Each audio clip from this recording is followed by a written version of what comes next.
कितनी मेहनत करता हूँ, फिर भी सफलता मेरे हाथ नहीं लगती। कब तक ऐसे चलता रहेगा? कुछ ना कुछ इंतजाम तो करना ही पड़ेगा। ऐसा सोचकर तिलक राम अपने घर की ओर चल देता है।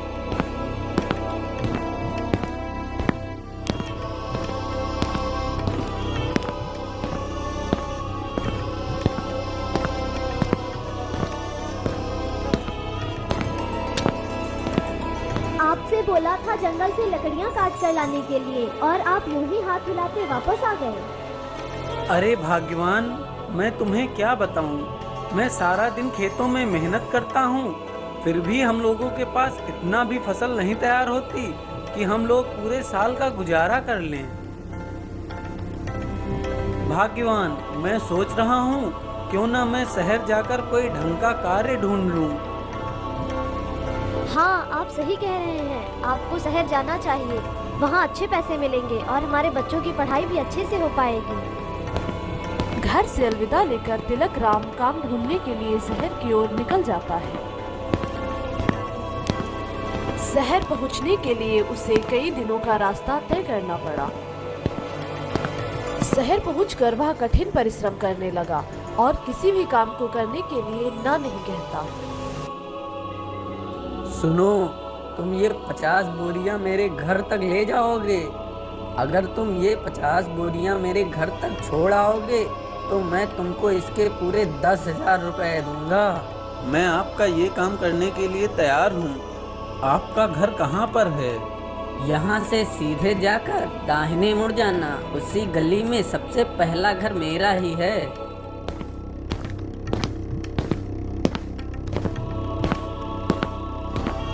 इसके बाद तिलक राम 50 बोरियां उस व्यापारी के घर छोड़ आता है। तिलक राम अपनी कमाई का सिर्फ उतना ही खर्च करता जितना उसका पेट भर सके। मेरे पास पूरे 1,00,000 रुपए हो चुके हैं। अब मुझे इन पैसों को कहीं छुपा कर रख देना चाहिए, वरना अगर किसी को पता चल गया कि मेरे पास पूरे 1,00,000 रुपए हैं तो वह मुझे मारकर ये सारे पैसे छीन लेगा और तब तक मैं कुछ और दिन काम कर कुछ और पैसे कमा लूंगा। मुझे लगता है कि मुझे यह पैसे शहर के सबसे बड़े साहूकार के यहाँ पर रख देने चाहिए। लोग कहते हैं कि वह बहुत ईमानदार व्यक्ति है। यह सोचकर तिलक राम अपने पैसों को एक पोटली में रखता है और साहूकार के घर की ओर निकल जाता है।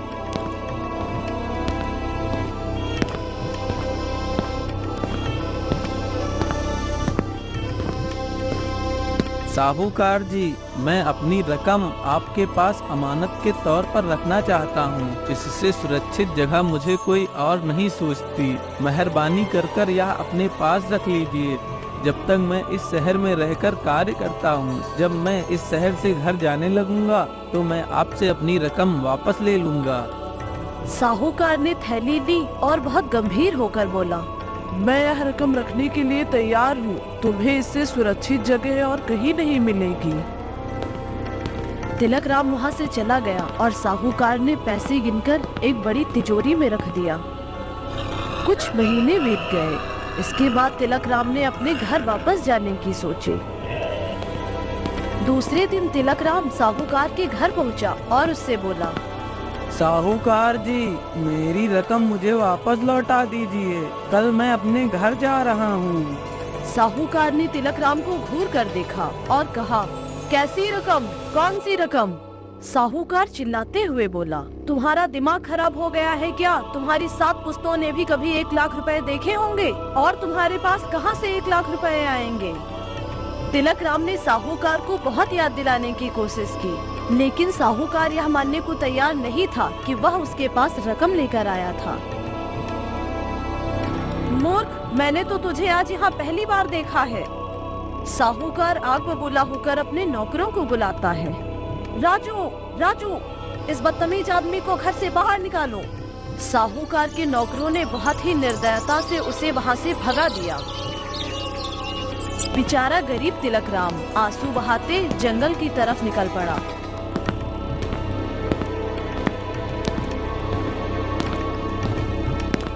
मेरी सारी मेहनत गई। मेरी सारी मेहनत की जमा पूंजी लुट गई। अब मैं क्या करूँगा?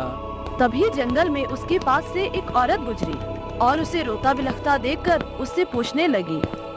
क्या हुआ भाई, तुम हट्टे कट्टे नौजवान हो, फिर काम करने की बजाय बच्चों की तरह रो क्यों रहे हो?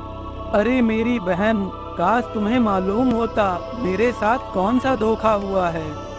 क्या हुआ, बताओ मुझे। कई महीनों से न मैंने भरपेट भोजन किया, न पूरी नींद ली। बहुत मेहनत से मैंने 1 लाख रुपए बचाए थे, लेकिन अब मैं उन्हें गवा चुका हूँ। अगर तुम्हें पता चल जाए कि यह सब मेरे साथ किस प्रकार हुआ है, तो तुम इस तरह मुझसे बात नहीं करोगी। तभी औरत ने बहुत गंभीर होकर उससे पूछा। क्या हुआ भाई आपके साथ, बताएं मुझे। तभी तिलकराम पूरा किस्सा उस औरत को कह सुनाता है। और इस शहर के सब लोग कहते हैं कि सेठ बहुत ईमानदार और नेक दिल इंसान है। इस तरह दुखी नहीं होते हैं भाई, अभी बात हाथ से नहीं निकली है। तुम मेरे साथ चलो, मैं कोई तरकीब सोचती हूँ। तभी तिलकराम उस औरत के साथ उसके घर चला जाता है। तभी उस औरत ने अपने घर में रखे एक बड़े से डिब्बे को उठाया और अपने बेटे से बोली, बेटा, मैं इस आदमी के साथ सेठ के घर जा रही हूँ। तुम थोड़ी दूरी पर मेरे पीछे पीछे आना और ये कोशिश करना कि तुम्हें कोई देख ना पाए। जब हम सेठ के घर पहुँच जाएं, तो तुम बाहर छिपकर हमारा इंतजार करना। जब सेठ इस आदमी के पैसे लौटा देगा और मेरे हाथ से ये बक्सा लेने लगेगा, तब तुम आकर कहना कि मम्मी, पापा शहर से घोड़े लेकर वापस आ गए हैं। ठीक है माँ, मैं ऐसा ही करूँगा। उस औरत ने उस बक्से को अपने सर पर रखा और तिलकराम के साथ सेठ के घर के लिए रवाना हो गई। कुछ ही दूर पर उनका बेटा भी उनके पीछे पीछे चलने लगा। कुछ देर में दोनों साहूकार के घर पहुंच गए। वहां पहुंचकर उस औरत ने तिलकराम से कहा, भाई, पहले मैं अंदर जाऊंगी, कुछ देर बाद तुम अंदर आ जाना। तभी वो औरत घर में दाखिल हुई और जब वह साहूकार के पास पहुंची, तो साहूकार ने सबसे पहले उस औरत को, फिर उसके डिब्बे को बहुत ध्यान से देखा और पूछा, बहन, तुम किस काम से यहाँ आई हो? साहूकार जी, शायद आपने मेरा नाम सुना हो। मैं अबीर सौदागर रहीम की पत्नी हूँ। मेरा शौहर अपना कारवां लेकर विदेश गया है, न जाने वो कब लौटेंगे। मैं कई रातों से चैन की नींद नहीं सो पाई हूँ। चोर हमारे इर्द गिर्द घूमा करते हैं और यकीनन वे हमें लूटना चाहते हैं। इस डिब्बे में हमारा सारा सोना, हीरे व जवाहरात है। ये बहुत भारी है, मैं बहुत मुश्किल से इसे उठाकर यहाँ लाई हूँ। मैं चाहती हूँ कि आप इसे हिफाजत से अपने पास रख लें। जब मेरा शौहर विदेश से वापस आ जाएगा, तो वो इसे लेने आएगा। जब सेठ ने उस डिब्बे को उठाया, तो वह सच में बहुत भारी था और लालच से उसके हाथ कांपने लगे। उसने सोचा, इस डिब्बे में तो 40-50 लाख रुपए का माल होगा। मैंने सुना है ये अमीर सुल्तान रहीम बहुत अमीर व्यक्ति है। ठीक है बहन, मैं तुम्हारी अमानत को अपने पास रखूंगा। तुम निश्चिंत रहो बहन, तुम्हारी अमानत यहाँ सुरक्षित रहेगी और वापस तुम्हें एक एक पाई मिल जाएगी। सेठ जी, यह सचमुच मुझे वापस मिल जाएगा ना? इसमें शक की तो कोई गुंजाइश ही नहीं है। सारा शहर मेरी ईमानदारी और नेकी को जानता है। तभी तिलकराम घर के अंदर आ गया, जिसे देखकर सेठ बहुत प्रसन्न हुआ। सेठ ने अपने मन में सोचा, जैसे भगवान ने ही इसे यहाँ भेज दिया हो। इस औरत को अपनी ईमानदारी का सबूत देने का अच्छा मौका है। इस गरीब को 1 लाख रुपए लौटा दूंगा और इस औरत से हीरे जवाहरातों से भरा डिब्बा ले लूंगा। इतने ज्यादा धन के लिए 1 लाख रुपए तो कुर्बान किए ही जा सकते हैं। बहन, मैं एक बार फिर कहता हूँ, मेरे घर से सुरक्षित जगह और कहीं भी नहीं है। तुम्हारे घर के मुकाबले यह डिब्बा मेरे घर में अधिक सुरक्षित रहेगा। जब तुम्हारा शौहर वापस लौट आए या जब तुम चाहो, आकर यहाँ से अपना डिब्बा ले जा सकती हो। वहाँ उपस्थित सेठ के सभी लोगों ने ऐसे सर हिलाया जैसे सेठ बिल्कुल सच कह रहा हो।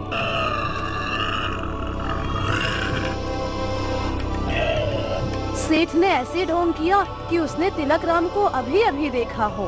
अरे अरे, देखो इस आदमी को, इसने अपनी सारी जमा पूंजी यानी 1 लाख रुपए मेरे पास लाकर रख दिए थे।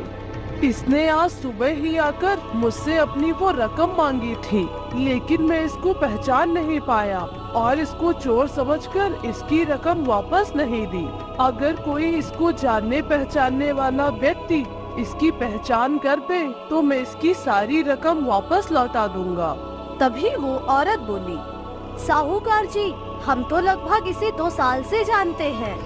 यह बहुत दूर से इस शहर में कमाने आया है और तब से बहुत सख्त मेहनत कर रहा है और इसने कुछ महीनों तक मेरे घर में भी काम किया है। यकीन मानिए, इसने बहुत मेहनत से पैसा कमाया है।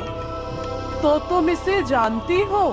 तब तो इसके पैसे ना देने का कोई तुक ही नहीं बनता है। मेरे भाई, तुम मेरे पास आओ और अपनी 1 लाख की रकम वापस ले जाओ। सेठ अपने कमरे में गया और अपनी तिजोरी खोली। सेठ ने अपनी तिजोरी से 1 लाख रुपए निकाले और तिलक राम को दे दिए। तो तुमने देखा ना बहन कि सबकी दौलत मेरे पास कैसे सुरक्षित रहती है और कैसे मैं उन्हें उनके मालिकों को लौटा देता हूँ। अब तुम अपना यह डिब्बा मेरे पास छोड़कर आराम से घर जा सकती हो। और सेठ ने डिब्बे के लिए अपने हाथ आगे फैला दिए। तभी उस औरत का बेटा दौड़ते हुए आया और उसे पुकारते हुए बोला, माँ, जल्दी चलो, पापा घोड़े लेकर घर वापस आ गए हैं और तुम्हारा इंतजार कर रहे हैं। अच्छा, अब मेरे शौहर घर वापस आ गए हैं तो मुझे चोरों का कोई डर नहीं है। अब मेरे शौहर साहूकार के बिना ही अपनी दौलत की देखभाल कर लेंगे।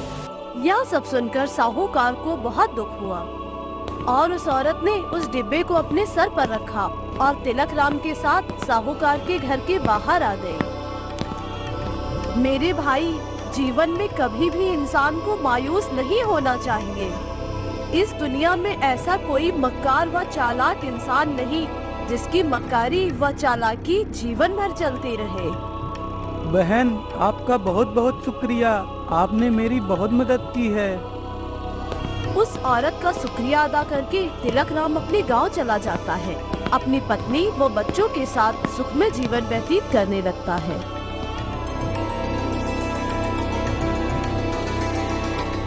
भगवान की लीला भी अपरंपार है। जैसे तिलक राम की मदद करने के लिए भगवान ने फरिश्ते के रूप में उस औरत को भेज दिया।